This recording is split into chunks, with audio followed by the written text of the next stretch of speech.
Principalmente respeito a isso aqui.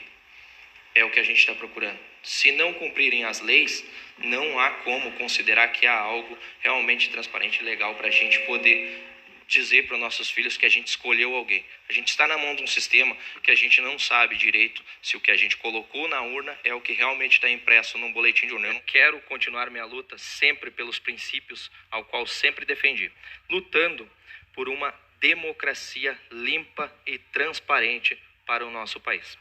Qual o legado que queremos deixar para os nossos filhos? Eu não quero deixar um legado em que diga para o meu filho que o crime compensa. Estamos lutando contra falhas e absurdos que tivemos na legislação, principalmente quando, num canetaço, contra a lei de ficha limpa, fizeram um bandido, ladrão, ex-presidiário concorrer a presidente.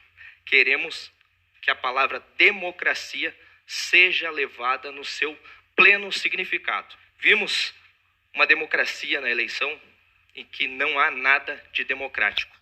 Simplesmente vimos um lado sendo favorecido em tudo, nas pesquisas, nas rádios, inserções de rádio somente no Nordeste, foram 14 mil horas de diferença, segundo uma auditoria confiável.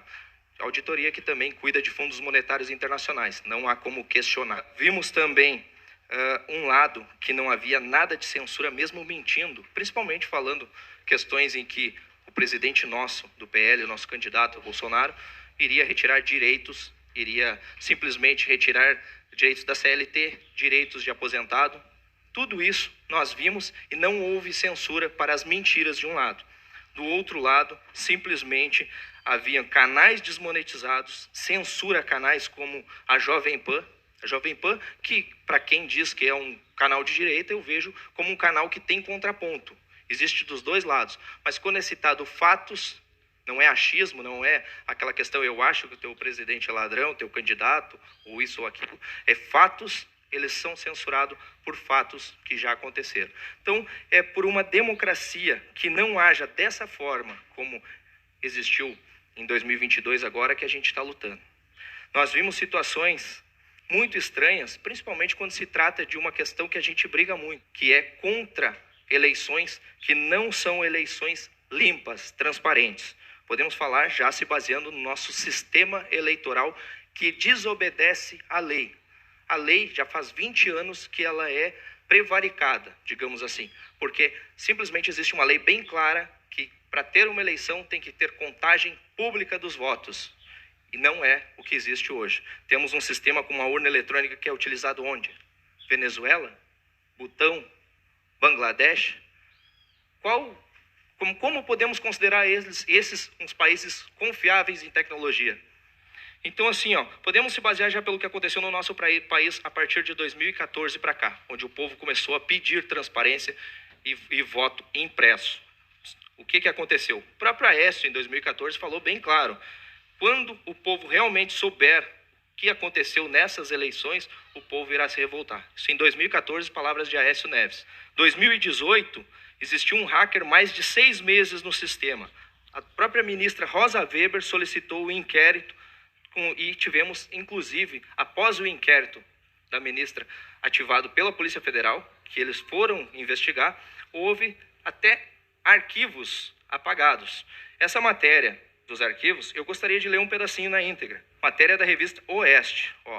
O hacker, aproveitando a ausência de restrições, invadiu parte do sistema responsável pelo código-fonte das urnas eletrônicas, se tratando das eleições de 2018. Se o código-fonte for alterado, o sistema inteiro pode ser modificado de maneira que a adulteração de votos se torna possível. O TSE reconhece que o servidor estava acessível a todos, permitindo a cópia de todo o código-fonte. Isso lembrando que essa matéria, onde foi apresentado o inquérito total da Polícia Federal, foi censurado pelo TSE esse ano e pedido para que se apagassem das mídias. A segunda fase das investigações, a PF solicitou que a TSE enviasse os arquivos chamado arquivo log, responsável por conservar o histórico do software, que mostra ali quem acessou, em que data e quais modificações foram realizadas. Olha só o que aconteceu.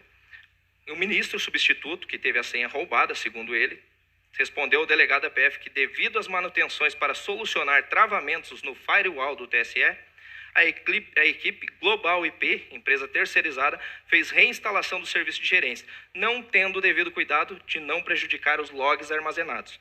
Assim, informamos que o TSE não possui dados adicionais para passar à Polícia Federal. Em resumo, o arquivo responsável por armazenar todo o histórico de alteração de software das urnas foi apagado.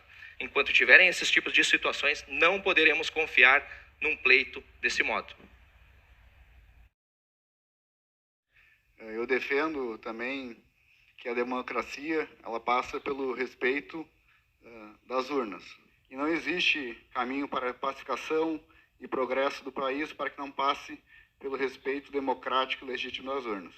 Até que me prove ao contrário. Mas principalmente respeito a isso aqui.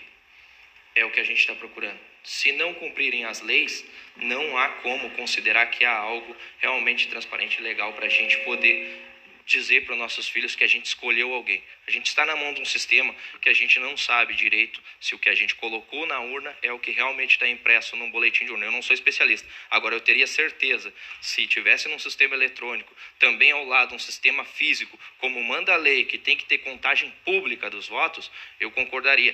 A gente está exigindo respeito só à Constituição e à lei. Concordo contigo, total respeito a qualquer um, independente de divergências políticas, sempre vai haver. Eu também, em rápida consulta, Paulo César, analisando o plano de aborto que tu falou, no plano de governo do governo PT, não consta nem a palavra aborto. Acredito que trata-se de uma fake news. Sobre o aborto, eu realmente não li, isso foi uma fala do PC, ele pediu 5 minutos, a gente forneceu, só eu tenho certeza que o candidato deles falou que era questão de política pública de saúde. Então o candidato principal do PT falou, estando ou não estando, está na manifestação pública dele sobre isso. Tentando fazer aborto, porque é proibido, o aborto é ilegal. Aqui no Brasil ela não faz porque é proibido. Quando na verdade deveria ser transformado numa questão de saúde pública e todo mundo ter direito.